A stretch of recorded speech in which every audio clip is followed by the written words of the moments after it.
as a rushing mighty wind, and it filled all the house where they were sitting.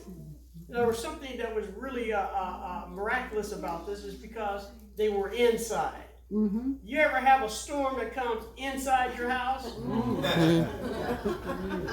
If you don't tell your wife good morning, the storm is inside your house. It's just like you can feel it. But this is a different type of storm. Uh-huh.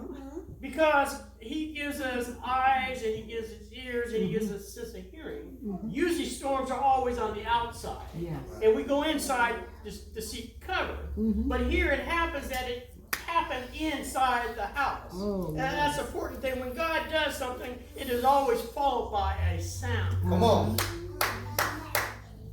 When he spoke into life, when he breathed breath into us, there was a sound. That's the Holy Ghost sound. Amen. And when on the day of Pentecost, they had never heard this sound, and the disciples were just like we are today. We think that we are powerless.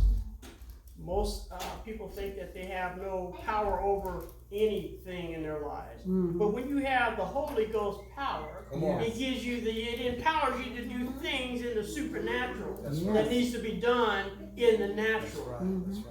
Many times we look at situations and we say, Lord, I just thank you for all the things that you've done for me. And sometimes the Holy Ghost speaks to you. Mm-hmm. Last night I was just I had to work last night, and it's just like sometimes I forget where things are. Mm-hmm. But it's the Holy Ghost that speaks and tells me exactly where I left it. That's nothing but the Holy Ghost. And people might think, oh, that's just because you backtracked. No, I know it was His Spirit. Yes. Because when I was there, someone else could have picked it up and went with it. But then I go, thank you, Holy Ghost, for revealing that to me. Sometimes we have to get to that point that we want to have that sound. And when there's a sound, that means something is about to happen. Oh, yes.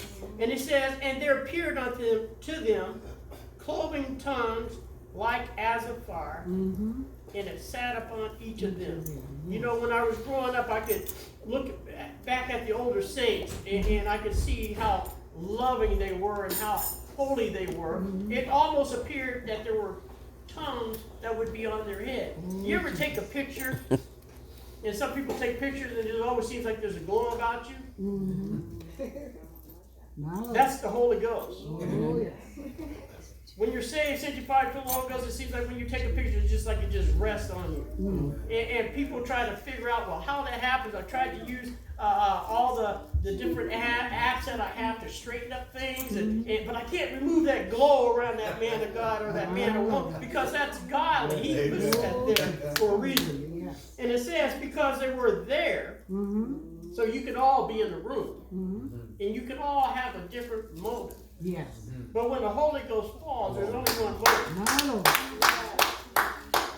And that's let you know that He's in charge. Yes. And it says, and they were all filled with the Holy Ghost, and began to speak with other tongues as the Spirit gave them utterance.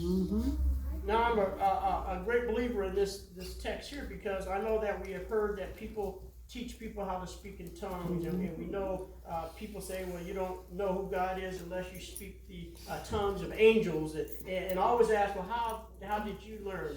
Who taught you that? Because I know when He spoke to me, it was just like He said, David. Amen. When He speaks to me, I hear His call. Amen. And I know that He's talking to me. Yes. Sometimes He speaks to me in my spirit, in my mind. And He tells me different situations that are going on, the things that are happening, what I need to do to clean myself up before I can get up and preach to other people. And it says, as the Spirit gave them utterance.